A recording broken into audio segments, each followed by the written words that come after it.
Hello everyone and welcome back to Soul Granny Sew. I had this idea. I have this windmill I made out of this, and I thought if nothing else I could put it on a tote. But then I have these fabric pieces left. This is just a partial layer cake. I added in the blue to match the birds. So I actually have 3.5 10-inch by 10-inch squares here. So we're going to go ahead and we're going to line them up. And you know, some are factory cut, and I cut that blue in there. So they're going to be a little bit different, of course, because you got your sheared edge on the factory cut and the straight edge on the blue one. So we're going to go ahead and we're just going to lay those all out. This is straight edge over here first.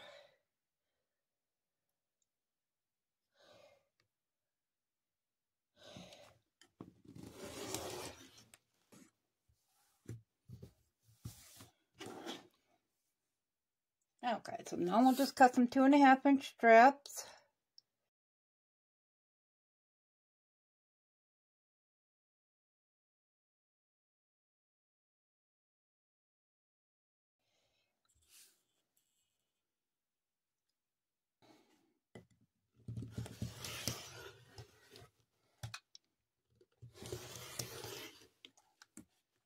But we're just going to lay these out now.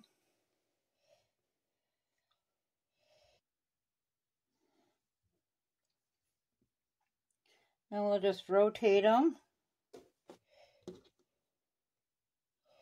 Now we're not going to have as many blue as we do the rest, so we'll go ahead and start that rotation over.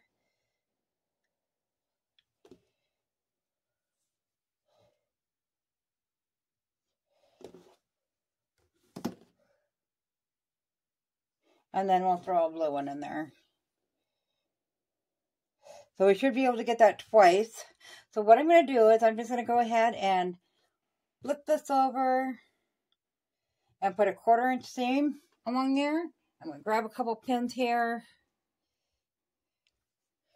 And we're just going to stick a pin in the side I need to sew together.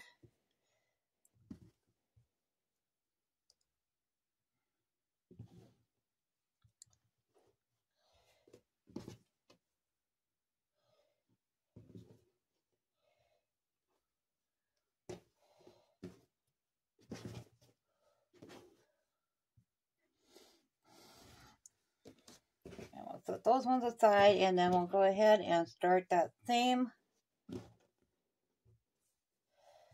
routine again there of how to lay out the strips.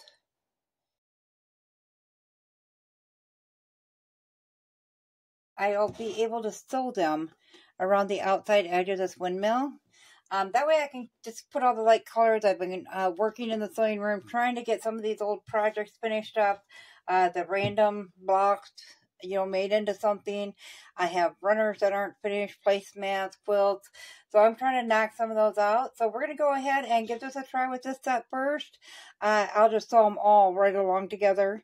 And then we'll go ahead and piece those ones together until we have our sets all together like this. And then we'll make one continuous length out of it. So I'm going to go ahead and get those sewn together, and I will meet you back here to show you what they look like. So I have all of them sewn together in 2 different strip sets, and I just ironed them all one way for now. Let's get these sides trimmed up first. I think that's the best way to go about it. So I'm just going to line up my line with the bottom of one of the strips, the bottom strips, and then also line it up with the most narrow spot, so the ones that go back the farthest in there, to trim those all down. So we got a nice straight edge to work with. Maybe we'll do the same on the other side.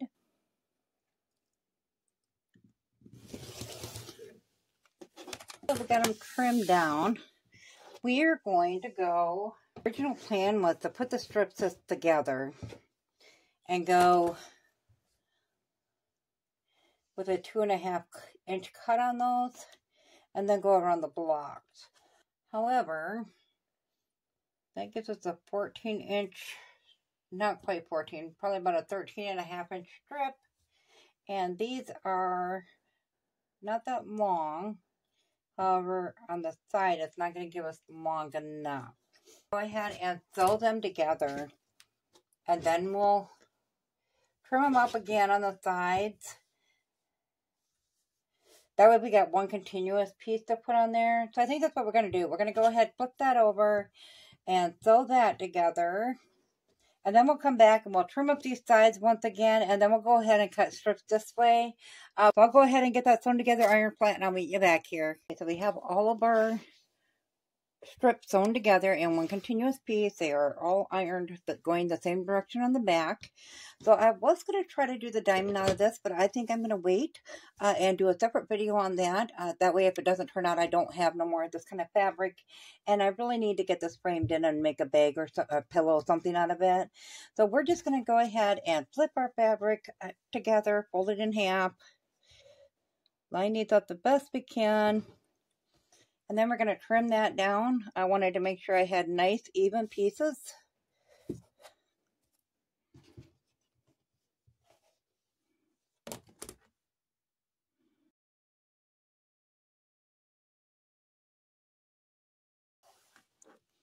And then we'll turn it around and do the same thing on the other side. I don't want to move my fabric, so we'll just turn the mat. And I'm just lining up with a seam that I can definitely see, so I know it's nice and straight. And grab another seam to line up. So now I'm just going by the little dotted lines at the bottom and making sure that one's nice and straight. So we got it lined up with two seams. Push it out to the farthest edge I can. And we'll go ahead and trim that off.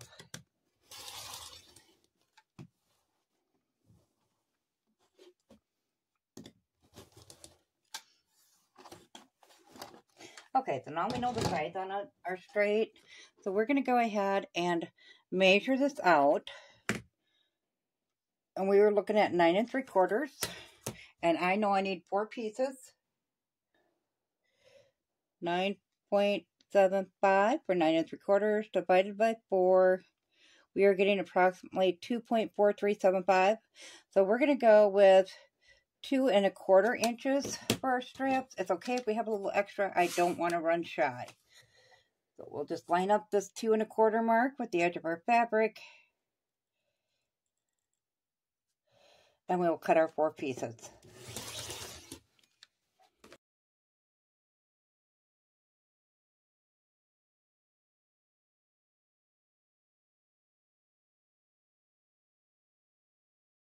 And I can use that piece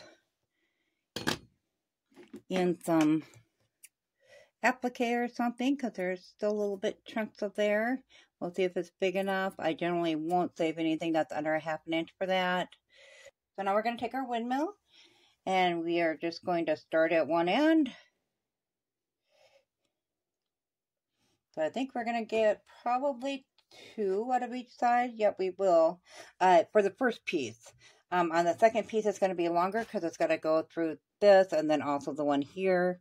So we probably aren't going to get 2 out of those strips because it doesn't, as you can see, it doesn't go all the way. Well, I guess you can't see. So as you can see, it doesn't, when you line up the middle seam, it doesn't go a perfect match on the end, on either end. So we're not going to worry about lining up. We're just kind of started at the beginning and sew it down. We're going to flip that over. We'll throw a couple quick pins in there. Just a little bit further than the end. Not much. Maybe like 1/8 of an inch. Make sure our fabric's laying flat and throw a pin in there. Then we'll go down a little more to the next one and throw a pin in that. And that will get us started. And then we'll just go to the sewing machine and take a 1/4 inch seam. When you get down to the end here, you're just going to sew right off the end, and then as you're sewing, and then it just angle it off. So I just take my fabric and move it out of the way like this, and it angles off. And then you can trim that up, and we'll use it on the other side. So I'll get those 2 sewn on, iron flat, and then I'll meet you back here. Our 2 strips that place on the ends, and we do have them ironed. I just ironed the way they wanted to fall. They wanted to fall towards the inside, so I just ironed them that way. So with the strip sets, if you look, Fabric Cafe, I love Fabric Cafe, and they have their 3-yard quilts down Donna and Fran, John over there, awesome. But they have their 3-yard quilt, and a lot of them call for strip sets. So at the beginning of the video, you've seen how we made the strip sets. So what my challenge to you would be to go ahead and try to make some strip sets. You can make anything. I mean, make a pot holder out of them, just to get a little practice in on the strip sets. Now I put browns in mine when I did mine, so you can see my strip sets. Even when I have the third one or the middle one flipped upside down. Let me pull that in a little bit. So even when I have that one flipped upside down, you see how I have them that line up. But go ahead and just use one kind of each fabric. And then sew it back together. You know, just flop that over, sew it back together, and then you have a checkerboard pattern. So then you can practice on too as well. But we're going to go ahead and we're going to put these last 2 on.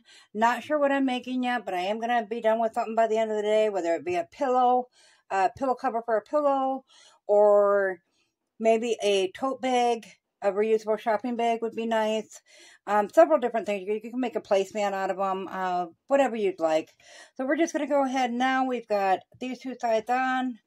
I'm going to put it this way because the brown's up higher there, so I wanted to start with the brown down here. And we're just going to go ahead and sew that on, just like we did the other ones. Our windmill completed now. A lot of loose threads on it I got to clean up. But we got the border all the way around it with our excess fabric. I do have an extra. I just sewed all my leftover strips together. It's 49 inches. I'd make this into a tote bag, a reusable shopping bag. So I do have to look around in my fabric and see if maybe I can find some blue or some brown. That would be perfect for this, to go ahead and finish making this into the bag. And then I will use the leftover strip to make the handles out of. So this is a wonderful way to use up our UFOs, they call them, or our orphan blocks. All them extra blocks we just have one up.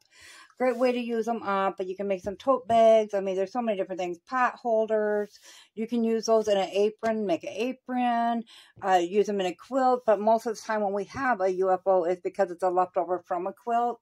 Of course, I will line the inside with something to make it more durable, and also to hide your inside seams. So let me know in the comments below, guys, what you think. And as always, guys, if you found this video useful, go ahead and give it a big thumbs up. It really helps our channel grow. If you haven't subscribed yet, go ahead and hit that subscribe button, because we'd love to have you here at Sew Granny Sew. Thanks all. Have a good day. Bye.